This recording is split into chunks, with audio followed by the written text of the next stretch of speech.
Hi guys, and welcome back to Let's Play Castlevania 3, Dracula's Curse. Now, you may notice something funny about the start of this level, which is that I don't have any items. So, that's why I'm going to grab that ice spell in a hurry. And the reason I don't have any items is because, well, I died. Yep, I died. That's right, ain't too proud to admit it. Because like I said before, this is a really hard friggin' game. If anyone's not telling you that up front, then they're lying to you. There's really no way you're going to beat it in your first try, or your second try, or your 30th try. That's just the way this game is. So what I'm trying to show here is a more or less honest portrayal of what it's actually like to play this game. Because otherwise, you're just not going to be prepared for anything. I mean, you might watch a time attack or a speed run where the player just kind of glides through the level without taking any damage, and then when they get to a boss, they just say, oh yeah, just use triple shot holy water, and you'll be fine. Well, what if I don't have holy water, man? What if I don't even get holy water in that level? What am I supposed to do? You're just going to leave me high and dry? Well, don't worry friends, I'm not going to leave you high and dry. Because I'm actually going to make a theme out of this. Yep, that's right. I'm going to make it so at the start of every level from now on, I'm not going to have any items. Yep. Because, honestly, that's the situation you're going to find yourself in most of the time. Especially if you're playing with the password system, because that's what they do. They start you at the beginning of the level without any items. By the way, notice how these dragon skull cannons are so much easier to take care of with the ice spell, which, you may notice, was conveniently placed at the beginning of this level. So that's perfectly honest right there. They're not too bad with Syfa's staff though, because it's fast enough that you can actually just chink away at them, and you're not likely to get hit by their fireballs. Now compare that to Trevor's whip, which I swear has just the right delay, so that you always get off your rhythm and you can't take care of all three of the fireballs. So another good reason to play as Syfa. And by the way, notice here that after I'm done punishing these knights, there's a conveniently placed pork chop right in the wall here. You're going to want to start noting the location of all these pork chops because they're going to become fewer and far between. I'm leaving this one behind though because I have full health. I'm just going to leave it there as a little tip for that knight who respawned. And you went to all the trouble of respawning. I should at least give him a nice little something for his troubles. So this last jump right here is really difficult. Your ass has to be like 5'6" hanging off the ledge right there.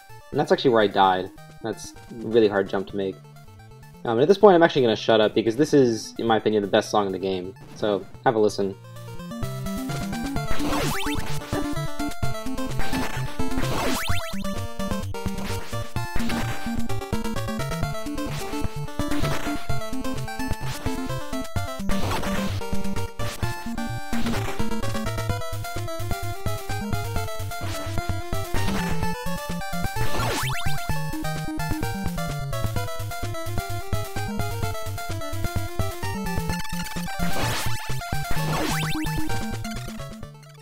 What a fantastic song, right?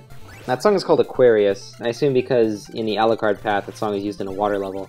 But I just love it, and if you go on YouTube, there's plenty of good remixes of that song, so you should check it out. At this point, notice that I picked up the lightning spell, so this is the first time we get to see this. If you thought that her other spells were incredibly useful, even borderline cheap, just wait till you see this one. Because this is, bar none, the most useful spell to use against most bosses. Yeah, I'm just gonna let the spell speak for itself. So, yeah. Just take a look at this, and look at the enemy's health, how quickly that went down there. So, this is the one situation, I guess, where if somebody tells you that Castlevania 3 is a hard game, you might feel like they're pulling your leg. Because I can honestly just stand up on this ledge and shoot these lightning bolts for forever, and that'll be the entire boss battle. So once again, Syfa is an amazing trump card to have in this game. This boss is interesting. You have 3 phases to it, so normally it's quite difficult if you're using any other character other than Syfa.